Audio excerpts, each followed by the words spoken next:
ئەم ژن و منداڵە کە بە پێی هەموو پەیامی ئاسمان و هەموو یاسایەکی سەرزەوی دەبێ بپارێزرێ، لە هیچ بارودۆخێکا نابێت دەستی بۆ ببرێ. لە ڕابردوودا بەس فیرعەون ئەو کارەی کردووە کە دەستی بۆ ژن و منداڵ برد و ڕەحمی پێ نەکردن، منداڵی سەر بێشکەی سەردەبڕی دەیکوشتن. لە سەدەی 20 بەس بەعسیەکان بە کوردیان کرد کە ئەنفالیان کرد.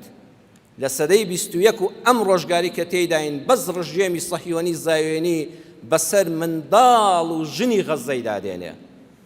ئەم دەقەیە کە ئێستا من قسە بۆ جەنابتان دەکەم بە پێی راپۆرتی تازەی نەتەوە یەکگرتوەکان بێجگە لەو هەموو هەزاران منداڵی شەهید بوون ئەو خوێنە پاکەیان ڕژاوە. 14,000 منداڵ ڕۆژانە لە برساندا لە ئان و ساتی ڕوعدەرچووندایە کە ڕژێمی زایۆنی هەر چوادەوری تاوەق کردوون ناهێڵە حد جۆرە یارمەتیەکیان پێ بگە.